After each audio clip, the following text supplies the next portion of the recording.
Assalamualaikum warahmatullahi wabarakatuh. Anak-anakku sekalian, apa kabarnya? Semoga anak semuanya dalam keadaan sehat walafiat dan selalu dalam lindungan Allah SWT. Baiklah, anak semuanya, pada pertemuan hari ini, yaitu di semester pertama kelas 5 di sub tema 1, insya Allah kita akan belajar walaupun melalui jarak jauh. Yang penting anak-anak semuanya itu dalam keadaan sehat dan selalu semangat. Sebelum kita mulai dalam pembelajaran, mari kita berdoa terlebih dahulu. Berdoa, mulai.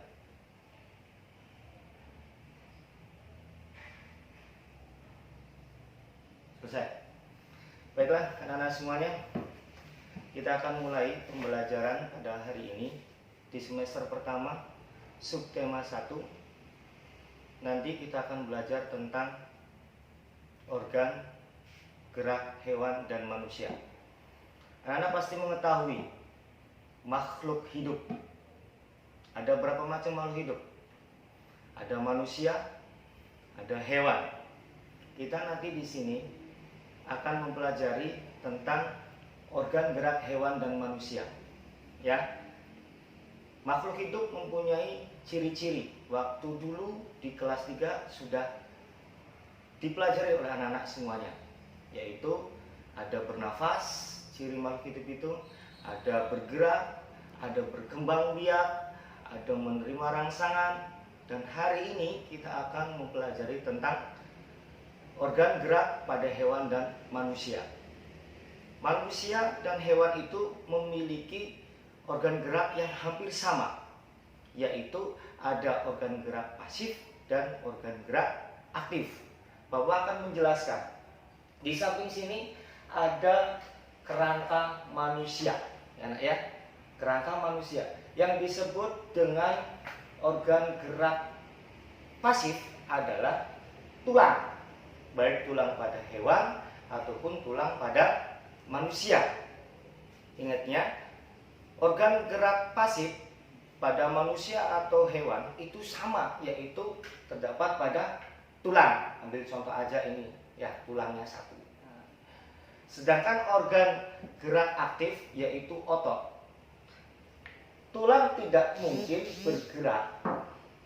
Tulang ini tidak mungkin bergerak kalau tidak ada organ gerak aktif yaitu otot. Otot itu melekat pada sini, pada tulang manusia. Ya. Jadi harus jelas ya.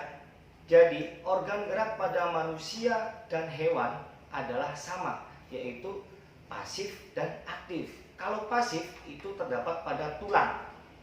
Kalau aktif pada otot. Paham? Pada otot. Tulang ini tidak akan bisa bergerak kalau tidak ada rangsangan dari otot ini, ya, yang melekat pada tulang ini. Ya, paham anak-anak ya? Untuk organ gerak terbagi menjadi dua, pasif dan aktif. Intinya pada manusia dan hewan adalah sama. Oke, kita lanjut. Tulang pada manusia, ini tulang. Ya. Tulang pada manusia itu memiliki nih kerangka yang ada di samping Bapak ini. Ada bagian geraknya tersendiri. Ada anggota gerak atas, ada anggota gerak bawah. Ingat, alat gerak pada manusia itu terbagi menjadi dua, yaitu atas dan bawah. Kalau organ gerak pada manusia bagian atas yaitu pada ini, pada lengan atau pada tangan. Sedangkan anggota gerak pada manusia bagian bawah adalah bagian kaki. Oh, bisa dilepas ya. Jadi tulang ini menggambarkan adalah struktur tulang yang ada pada diri anak-anak semuanya. Dari mulai contohnya, ini namanya kerangka manusia, ya. Ini namanya kerangka manusia. Kerangka manusia ini terbagi menjadi 3 bagian. Ada tengkorak, anggota badan, dan anggota gerak. Kalau tengkorak yaitu yang ini kepala. Anggota badan seperti tulang rusuk, ya. Di sini, terus di sini ada lagi, ya. dari tulang pinggul. Nanti kita akan jelaskan lebih detail lagi. Dan nanti ada di dalam ringkasan nantinya. Nah, anggota geraknya tadi ada apa? Ada lengan dan kaki. Oke. Fungsi dari tulang-tulang ini, rangkaian dari tulang-tulang ini akan membentuk sebuah kerangka manusia. Fungsi dari kerangka manusia itu adalah satu, untuk melindungi bagian-bagian tubuh yang sangat penting. Itu yang pertama, fungsi dari rangka manusia. Yang kedua, melekatnya otot dan daging. Yang ketiga, menegakkan tubuh. Ya, jadi di tubuh kita ini itu ada tulang, semua rangka manusia, dari kepala atau tengkorak sampai dengan ujung kaki. Nah, itu fungsi dari rangka manusia. Nah, bagaimana cara untuk kita menjaga supaya tulang kita itu supaya tetap sehat? Dengan cara makan makanan yang bergizi, dengan olahraga yang teratur, ya, makan makanan yang mengandung kalsium atau vitamin D. Ya, anak-anak semuanya. Oke, itu bagian kerangka. Ini semua rangka manusia itu tidak semerta-merta bisa nempel. Ada namanya penghubung di dalam tulang itu, ya. Yang pertama itu adalah sendi. Sendi itu adalah penghubung antara tulang yang satu dengan tulang yang lain. Adanya di pergelangan sini. Tuh, ini ada sendi. Sendi itu terbagi menjadi beberapa macam. Seperti ada sendi engsel, ya, sendi pelana, sendi peluru, terus sendi geser dan lain-lain. Ya, nanti kita akan pelajari lebih dalam lagi kalau kita ada kesempatan untuk bertatap muka. Ya, anak semuanya. Oke, kita lanjutkan karena kita jarak jauh. Kemungkinan Bapak itu memvideo pembelajaran ini secara garis besarnya saja. Anak-anak nanti bisa mempelajari dan memahami di dalam ringkasan persub, nanti Bapak akan jelaskan. Oke, paham anak-anak ya? Pada hewan itu alat geraknya, contohnya kuda. Kuda itu alat geraknya ada di kaki. Ya, semua hewan itu intinya itu ada pada yang tadi, pasif dan aktif, ya. Ada pada tulang dan otot yang tadi. Ya, kita pelajari tentang ini organ gerak pada hewan. Yang pertama kuda, contohnya kuda saja dulu. Itu pada kaki. Nah, katak kaki. Ikan ada di mana? Ada yang tahu ikan ada di mana? Ikan ada di sirip, ya. Alat gerak pada ikan itu ada di sirip. Sirip itu dibagi beberapa macam. Ada sirip yang di bagian perut, ada di punggung, ada di ekor. Nah, itu fungsinya nanti anak-anak bisa baca di ringkasan yang Bapak nanti bikin dan nanti disebarkan kepada anak-anak semuanya. Paham ya? Oke. Berikutnya adalah tentang hewan. Hewan itu ada yang namanya hewan vertebrata. Hewan vertebrata itu adalah hewan yang memiliki tulang punggung. Contoh yang Bapak gambarkan di sini. Hanya sebagian. Ada kuda, ada badak, ada sapi, ada kerbau dan lain-lain. Ya, yang memiliki tulang punggung. Sini. Ya. Itu. Paham ya? Ada tulang punggungnya kalau hewan vertebrata. Jadi artinya vertebrata itu adalah hewan yang memiliki tulang punggung atau tulang belakang. Oke, paham ya? Sedangkan hewan avertebrata, nah, lalu ya, ciri-ciri yang dimiliki oleh hewan vertebrata itu adalah satu, memiliki saraf atau terdiri dari otak, sumsum, tulang belakang. Yang kedua, memiliki tulang bagian punggung. Ketiga, memiliki kulit, ada yang tertutup oleh bulu dan rambut. Nanti ada di ringkasan semua, ya. Nanti tinggal dibaca dan dipelajari, ya, di rumah tentang penjelasan lebih dalamnya. Oke, masuk ke hewan avertebrata. Hewan avertebrata itu adalah hewan yang tidak memiliki tulang punggung atau tulang belakang. Contohnya, nih, ada lagi biar jelas. Cacing. Tuh, cacing. Cacing ini tidak memiliki tulang belakang. Kita bedakan. Ya. Tuh. Ini badak atau kuda dengan cacing. Kalau ini ada tulang belakang, tulang besar tuh yang di tengah-tengah. Yaitu tulang punggung namanya. Kalau cacing tidak ada, perkembangbiakannya juga berbeda. Ya. Kalau hewan bertulang punggung, sebagian besar itu adalah beranak. Tapi kalau hewan avertebrata atau hewan yang tidak memiliki tulang punggung, itu biasanya sebagian besar itu membelah diri. Pernah anak lihat cacing yang kita potong, nah, itu akan bergerak, dipotong jadi dua, itu gerak ke kanan, gerak ke kiri. Ya, jadi ini contohnya, ada siput, ada apa ini? Cumi-cumi. Nah, ini adalah hewan yang tidak memiliki tulang punggung. Baiklah, anak semuanya, itu ringkasan singkat tentang IPA di subtema 1, ya. Tema 1 tentang organ gerak manusia dan hewan. Kita masuk ke PPKN. Dulu waktu kelas 4 sudah kita pelajari tentang sila. Pancasila. Pancasila itu adalah dasar negara Indonesia. Ya. Semua dasar yang memperjelas bangsa kita adalah Pancasila. Pancasila terbagi menjadi berapa sila? 5. Ya, 1. Ketuhanan yang Maha Esa. 2. Kemanusiaan yang adil dan beradab. 3. Persatuan Indonesia. 4. Kerakyatan yang dipimpin oleh hikmat kebijaksanaan dalam permusyawaratan perwakilan. Dan kelima, keadilan sosial bagi seluruh rakyat Indonesia. Pada subtema 1 sekarang ini kita akan mempelajari tentang kandungan yang ada di dalam masing-masing sila tersebut. Yang pertama, kandungan sila yang ke-1, ketuhanan yang Maha Esa. Sudah kita pelajari waktu di kelas 4 berulang-ulang kali. Masih ingat? Yaitu 1, mengharuskan kita itu saling menghargai, saling menghormati sesama atau antar umat beragama. Ya, di Indonesia itu negara yang disebut negara majemuk.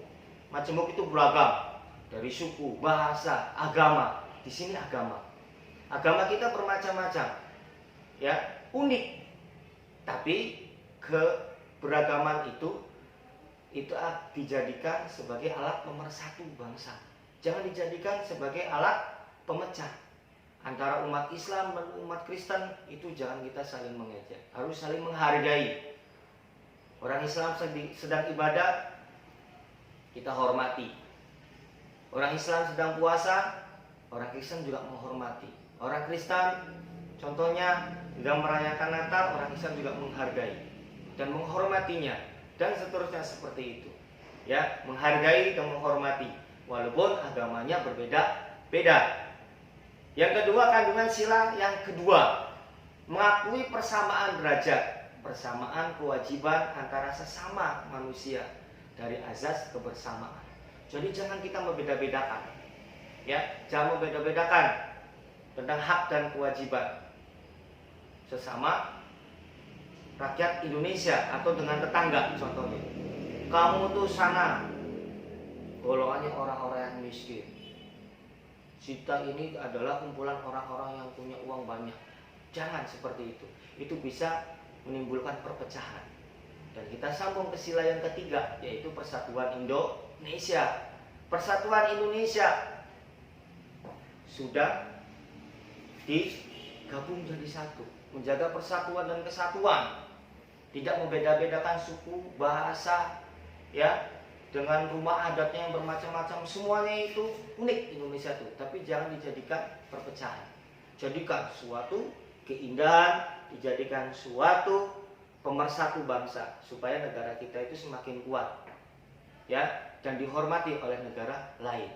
Yang keempat itu adalah mengutamakan, menjunjung tinggi kepentingan umum, musyawarah.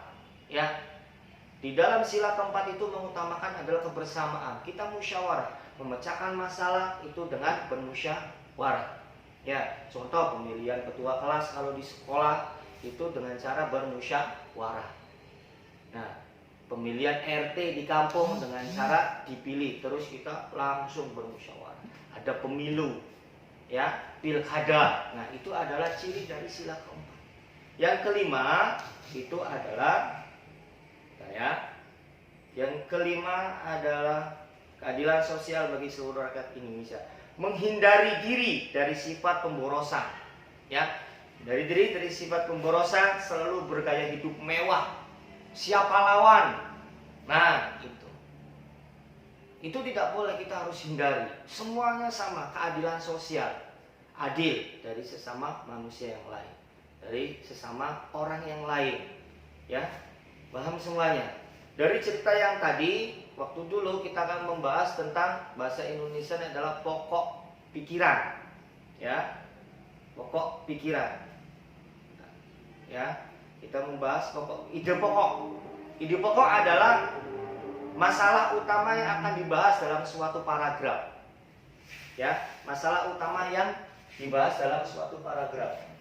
Ini, ya, semuanya. Contoh, apa sih paragraf? Ambil contoh buku ini. Yang dikatakan paragraf ada sebuah cerita, misalkan segini, ya. Satu paragraf itu adalah sebuah, sampai ke dalam titik ini.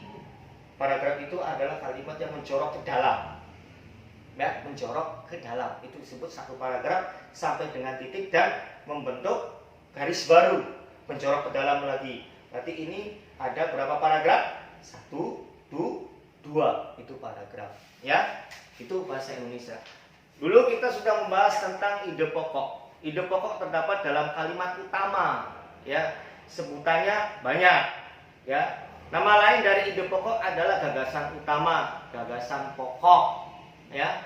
Terus ada lagi pikiran pokok dan pikiran utama, ya. Itu bahasa Indonesia. Nanti ada ringkasannya, Bapak semua dijelaskan. Anak-anak tinggal nanti dibaca saja.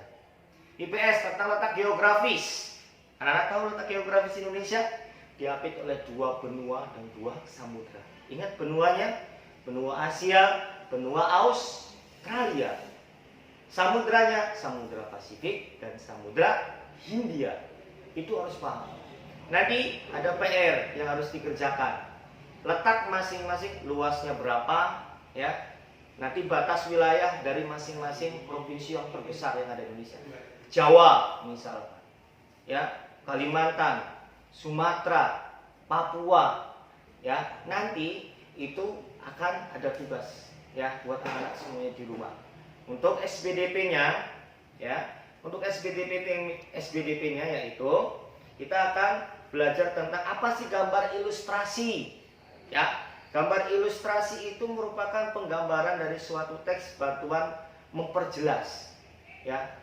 Langkah-langkah dalam membuat gambar ilustrasi diantaranya ada gagasannya, ada sketsa. Gagasan tuh ide dulu, ya, idenya tentang gambar apa ya, gitu tuh. Baru kita gambar sketsa. Sketsa itu adalah hanya ringkasan kayak kerangkanya saja. Setelah itu baru kita diperjelas dengan pewarnaan yang ketiga. Corak gambar cerita atau ilustrasi itu ada beberapa. Realistis atau realis itu bentuk gambar ilustrasi. Kalau realis itu berarti gambar yang sesuai dengan aslinya, tidak boleh merubah objek aslinya. Itu gambar realis. Yang kedua itu adalah gambar karikatur. Kalau gambar karikatur itu adalah gambar yang ditambah-tambahkan. Misalkan ada gambar mukanya Gibran, wah, mukanya Gibran gede, kepalanya, terus badannya kecil, ya, berpakaian dasi, ya. Atau misalnya Alvito, gambarnya ininya kepalanya, ya, kepalanya nih, mukanya Alvito, tapi badannya kecil. Nah, itu namanya karikatur. Yang ketiga adalah kartun, ya, kartun. Coraknya tuh, kartun itu tujuannya untuk apa? Untuk menghibur, ya, untuk menghibur.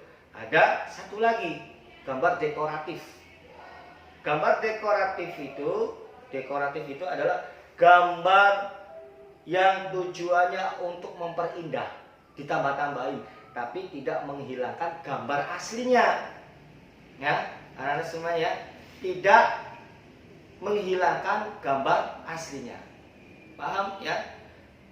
Tadi penjelasan dari mulai IPA, PS, ya, tentang geografis.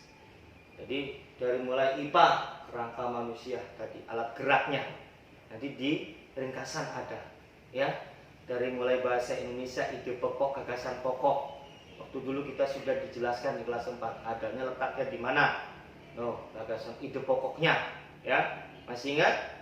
Harus ingat supaya nanti kita pas tatap muka atau latihan, bahkan penilaian harian, anak-anak bisa menjelaskan atau bisa mengerjakan semua. Ya, untuk PPKN tadi tentang sila, ya, kandungan dari masing-masing sila itu. Yang keempat, IPS tentang letak geografis. Nanti ada tugas dari Bapak tentang batas luas, ya, masing-masing dari apa? Dari daerah yang nanti ada tugas dari Pak Karyo. Paham? Ya, SPDP-nya tadi tentang gambar, ya. Paham semuanya? Nanti Bapak bagikan melalui kelas untuk masing-masing anak satu ringkasan satu sub. Matematika beda. Nanti subtema 2 juga beda, ada lagi video dan penjelasannya.